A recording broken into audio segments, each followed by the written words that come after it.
आप सभी को रमा एकादशी की हार्दिक शुभकामनाएं। कार्तिक मास की रमा एकादशी अत्यंत शुभ और कल्याणकारी मानी गई है। इस एकादशी का व्रत न केवल धर्म, अर्थ, काम और मोक्ष चारों पुरुष अर्थों को प्रदान करने वाला है, बल्कि यह स्वयं भगवान विष्णु की परम कृपा प्राप्त करने का श्रेष्ठ मार्ग भी है।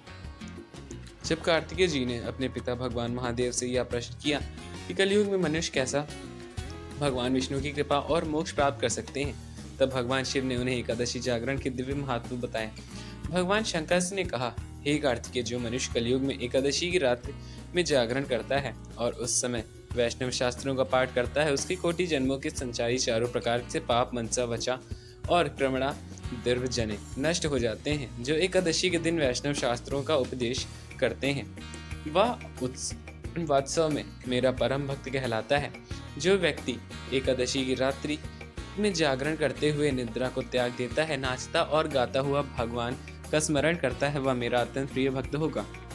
मैं उसे उत्तम ज्ञान प्रदान करता हूँ और भगवान विष्णु स्वयं उसे मोक्ष देते हैं। इसलिए हे कार्तिकेय, मेरे भक्तों को विशेष रूप से एकादशी की रात जागरण अवश्य करना चाहिए। जो लोग भगवान विष्णु की देश रखते हैं, वे वास्तव में पाखंडी जरूर होते हैं, उन्हें भी फल प्राप्त होता है। जो लोग एकादशी तिथि को श्रीहरि के समीप जागरण करते हैं, वे यमराज के बंधन से मुक्त हो जाते हैं। और जो मनुष्य प्राण त्यागने पर ही एकादशी का जागरण नहीं छोड़ते, वे धन्य पुण्यात्मा कहलाते हैं।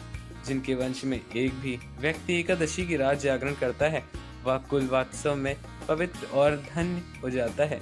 जिसने एकादशी के दिन जागरण किया है, उसने मनो यज्ञ, दान, गायत्री जप, श्राद्ध और नित्य प्रयाग स्नान सबका पुण्य अर्जित कर लिया है।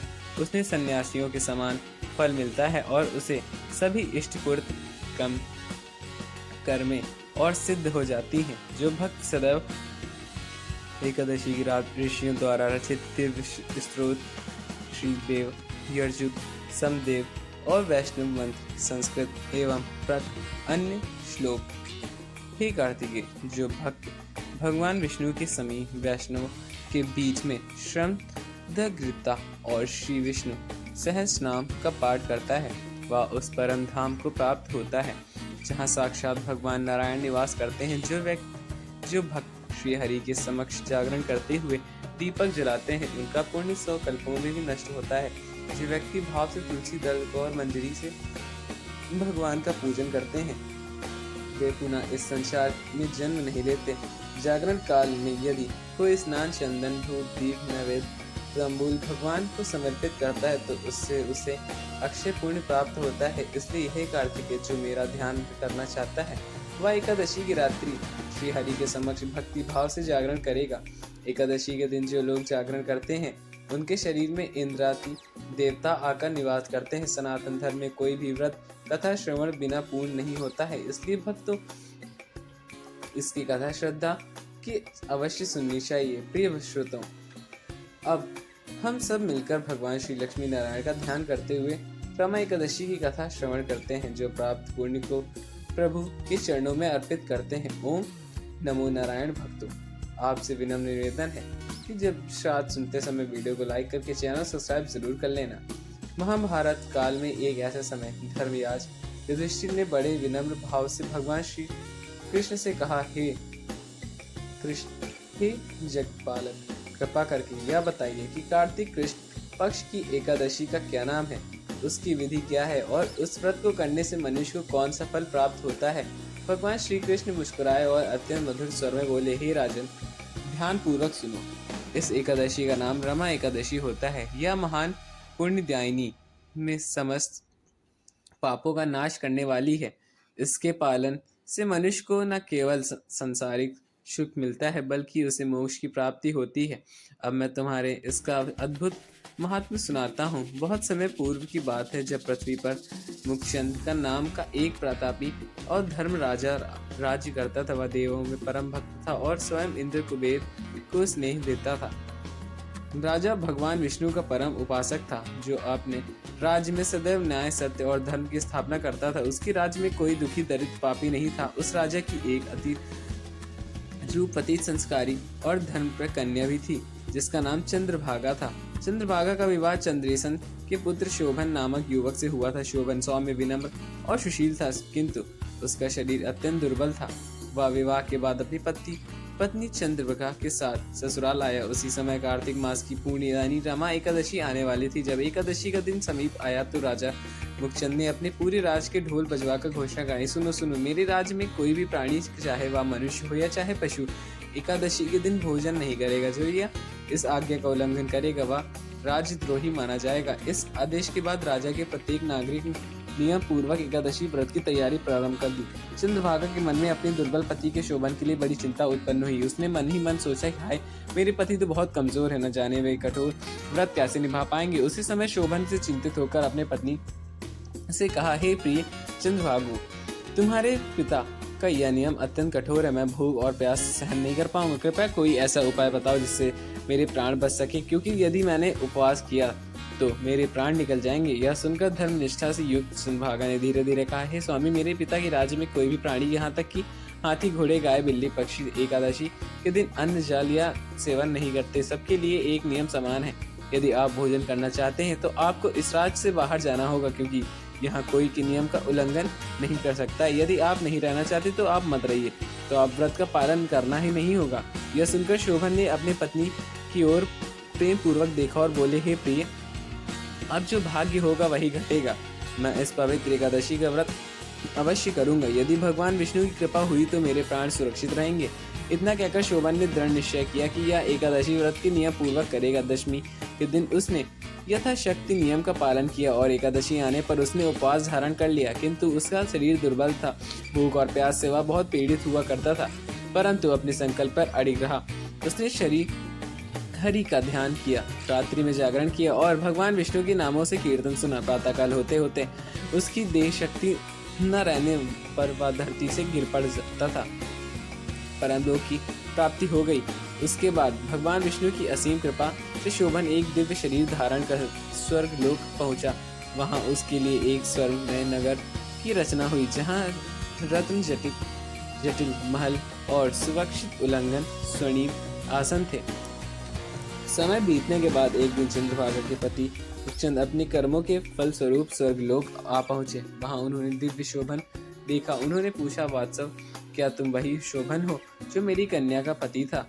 शोभन ने नम्रता से कहा, हाँ महाराज, मैं वही हूँ। एकादशी व्रत की यह एक फल है। आज मैं इस दिव्य लोक में निवास कर रहा हूँ। यह सब आपकी घोषणा और आपकी कन्या चंद्रभागा की प्रेरणा ही संभव हुआ है। यह सुनकर मुखचंद राजा को बड़ी प्रसन्नता हुई। वे पृथ्वी पर लौटे और उन्होंने अपनी पुत्री को यह शुभ समाचार सुनाया। चंद्रभागा अत्यंत हर्षित हुई और उसने भी भगवान विष्णु की भक्ति में अपना जीवन समर्पित कर दिया। भगवान कृष्ण दृष्टि से कहा, हे राजन, जो व्यक्ति श्रद्धा और नियम पूर्वक रमा एकादशी का व्रत करता है वह पापों से मुक्त होकर धन, ऐश्वर्य, यश के अंत में मोक्ष प्राप्त करता है। इस व्रत के प्रभाव से वह स्वर्गलोक के समान दिव्य सुख भोगता है।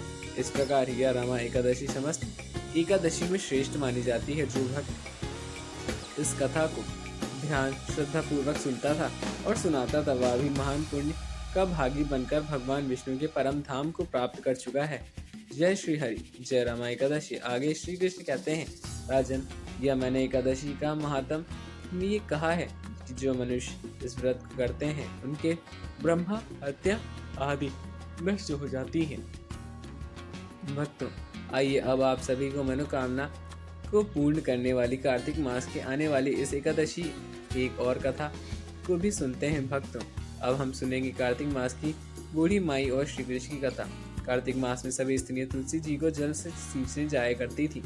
एक बूढ़ी माई भी थी जो प्रतिदिन तुलसी माता को जल देती थी और प्रार्थना करती थी, हे तुलसी माता, सत्य की दाता, मैं बहुत दे, पीली रंग दे, धोती दे, मीठा ग्रास दे, बैकुंठ में वास दे, दिन कृष्ण की कंधा दे। तुलसी माता उसकी बातें सुन सुनकर मुरझाने लगी थी। भगवान श्री कृष्ण ने पूछा, हे तुलसी, तुम सूख क्यों रही हो? तुलसी माता बोली, प्रभु, मैं एक बूढ़ी माई आती है, एक ऐसी बातें कहकर चली जाती है, मैं सब वर दे सकती हूँ, पर श्री कृष्ण का कंधा कहाँ से दे दूँ? भगवान मुस्कुराए और बोले, जब वह मरेगी तो मैं स्वयं उसे कंधे देने आऊँगा। कुछ दिनों बाद बूढ़ी माई का निधन हुआ। जब गांव वाले उसकी अर्थी उठाने लगे तो वह बहुत भारी हो गई। सब हैरान हो गए थे। तभी एक वृद्ध ब्राह्मण स्वयं श्री कृष्ण वहां आए और बोले, मुझे इसके कान में कुछ कह लेने दो। उन्होंने धीरे से कहा, माई तू अपने मन की कर ले, पीताम्बर की धोती ले, मीठा ग्रस ले, बैकुंठ में वास ले, चंदन की काट ले, दाल भात का जीवन ले, और ले कृष्ण का कंधा भी ले ले। इतना सुनते ही बूढ़ी माई देह हल्का हो गया। स्वयं श्री कृष्ण ने अपने कंधे पर उसकी अर्थी उठाई और उसे मोक्ष मिला। वह बैकुंठ चली गई। सभी प्रेम से बोले, तुलसी माता की जय। बड़े ही भक्ति भाव से वह एकादशी की पूजा किया करती थी। वे बूढ़ी हो चुकी थी।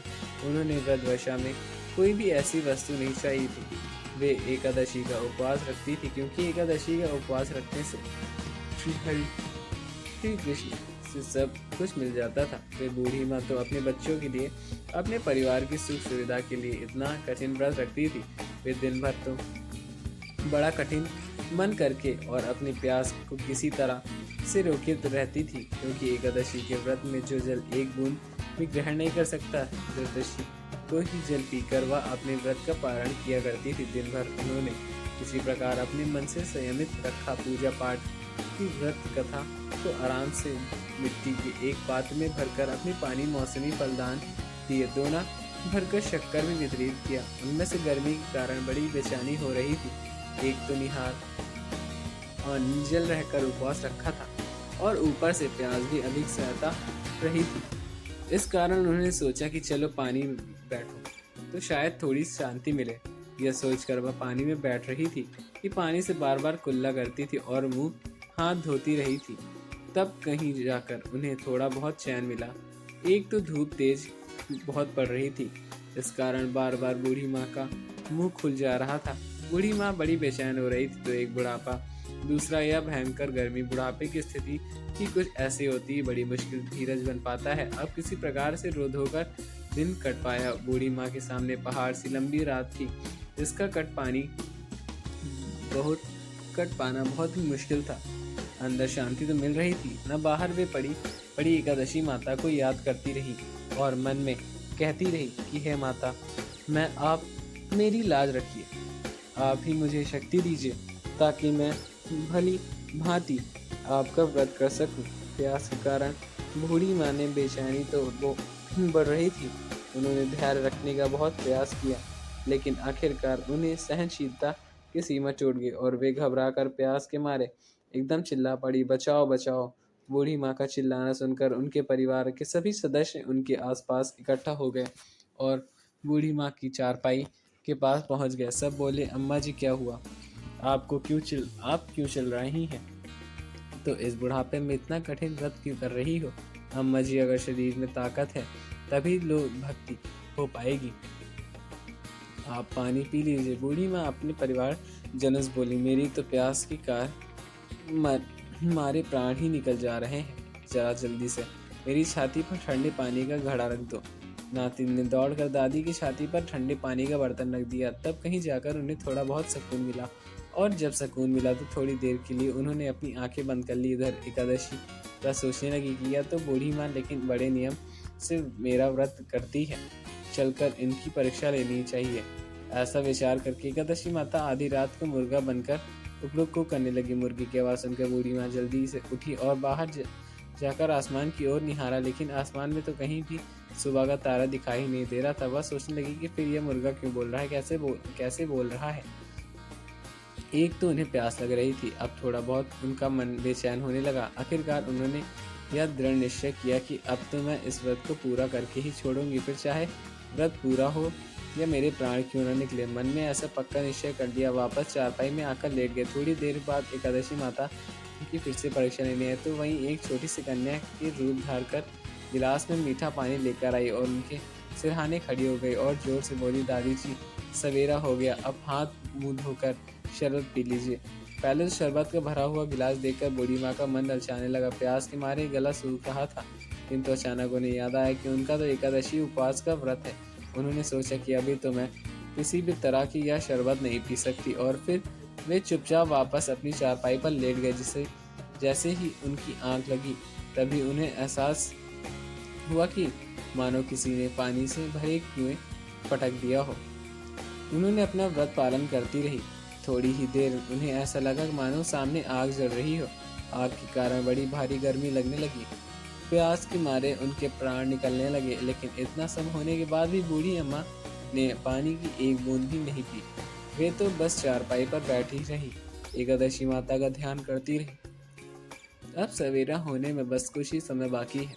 यह जानकर वे बड़ी तसल्ली से हाथ के साथ इधर उधर घूमने लगी। एकादशी माता अब तक यह बात अच्छी तरह समझ गई कि इन बूढ़ी माँ को किसी प्रकार का अपने व्रत में नहीं टाला जा सकता। अब वे उनके सत व्रत को भली भांति समझ गई थी। अब सवेरा हो गया तो बूढ़ी माँ ने स्नान किया, भगवान श्री हरि कृष्ण पूजन किया, फिर एकादशी माता की कथा सुनी, ब्राह्मणों को दक्षिण देकर भोजन कराया, तब कहीं जाकर उन्होंने जल ग्रहण किया।